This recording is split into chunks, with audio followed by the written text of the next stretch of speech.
But I do have my grandfather's hat. And my grandfather was a grand storyteller. He was from Ireland, and his Irish accent lasted all his life.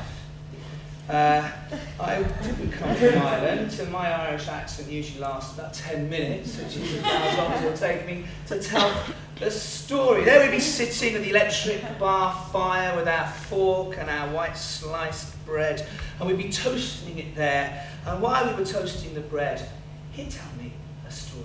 And this is one of the ones I remember from him, and it's one of my favourite stories. And I shall put his hat upon my head as I tell it. Now, there was this fella called Brian O'Branahan.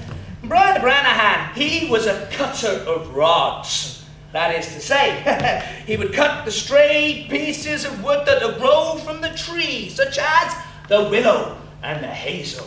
And he'd cut these rods and he'd turn them into fine baskets too. But the trouble was, there was a time in Ireland where the English had hardly let the Irish earn a decent penny, and most of the rods had all been cut down in his neck of the woods. So he says to his wife one morning, "Mary, I shan't be cutting rods around here today. I'm going to go to the fairy glade."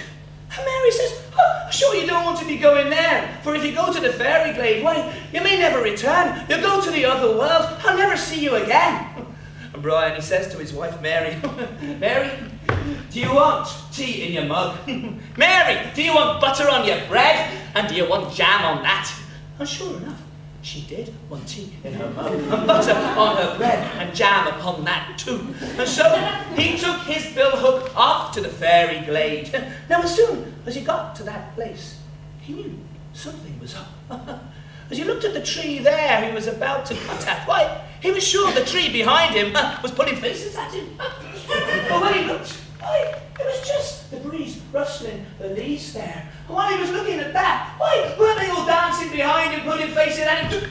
No, he turned around, and there they were, as innocent as a newborn baby. Well, if there's fairies around here, fairies there might be. But my Mary, she wants tea in her mug and butter on her bread and jam upon that.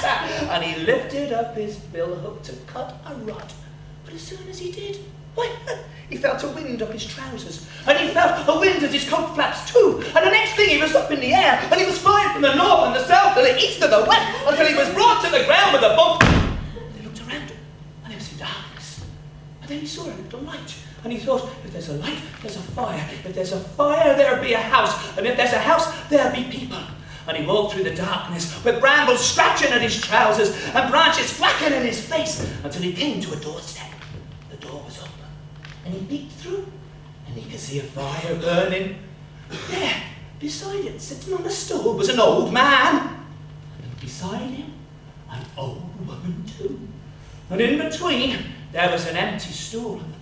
And upon seeing Brian O'Branahan, a man and woman, they stand up and say, "Brian O'Branahan, we've been expecting you this long night. Won't you come in? Don't worry about taking your hat off, and leave your boots upon your feet too. Come and sit beside the fire with us."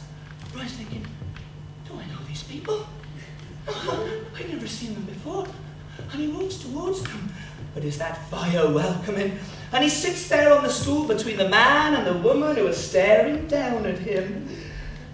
And then the man says, "Go on, Brian. Up you go."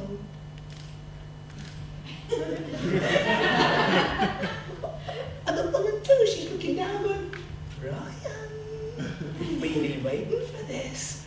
Come on, why don't you start?" Start. What, I don't know you. What's expected of me here in this situation? Thank you for the fire, thank you for the company, but what do you want? The man and woman, they start laughing and said, "Oh, Brian O'Branahan, isn't he a comedian as well as being the finest storyteller in the whole of Ireland?" But, I can't tell a story you like listening to. That's sure, but you know, I forget what I'm saying before I get to the end of it. No, I can't say a story to save me life. And the man and woman, they look down at him and say, "Oh, Brian O'Branahan, coming here on false pretenses? Well, if you're not the Brian O'Branahan who's the finest storyteller in the whole of Ireland, then make yourself useful. There's an empty bucket there, fill it full of water from the well." And Brian breathes a sigh of relief, as I'm sure some of you might do if I was to ask you now to come up here and tell a story to everybody too. I'm sure some of you would rather go and get a bucket of water. And so he bends down and he takes the empty bucket and he goes down the garden path, and sure now there's a green glow in the air, and he gets to the well and he puts the handle up on the hook and he winds it down there and he watches it fill and he brings it up there and he takes it up the hook and then he puts it down on the flagstone and he thinks, I should wait there for the water to run down the side of that bucket. I don't want to make it all slippy there in their house. And he's watching the water run down the side of the bucket. And suddenly, there's a wind up his trousers, and his coat flares are flapping too. And there he is up in the air, going from the north and the south and the east and the west, and he comes down with a boom. There he's in darkness once more. There's a flicker of a flame, and if there's a flame, there'll be a fire, and if there's a fire, there's a house, and if there's a house, there shall be people. And he walks through the darkness with the brambles scrambling and his trousers there, and the branches whacking in his face, until he gets to a doorstep. And the door is open, and he peeks through, and there's a bonfire. And over in one corner of the room, there's 21 men dressed all in black, sitting on chairs. And on the other side of the room too, there's 21 women all dressed in black.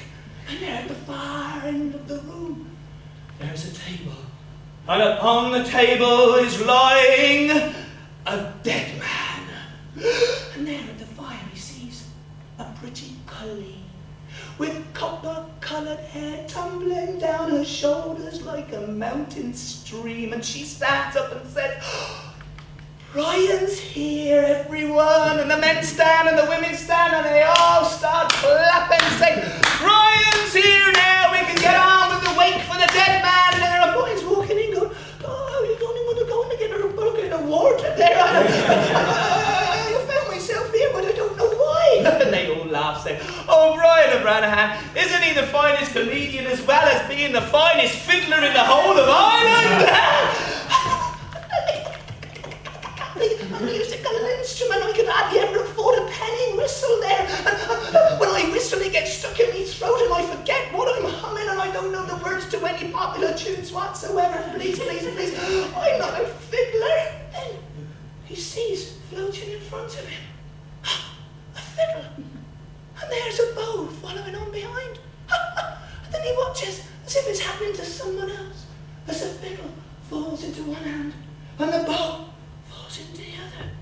And he watches as the bow goes across to the strings of the fiddle and begin to rub against them there. Can't believe it. As he begins to rub the bow against the strings, why? Fine music begins to issue from that instrument there too. And he finds himself playing faster and faster. And the men and the women, they're all getting up there too. And they're all dancing a hold down and a jig and a breakdown. And he himself, he finds he's dancing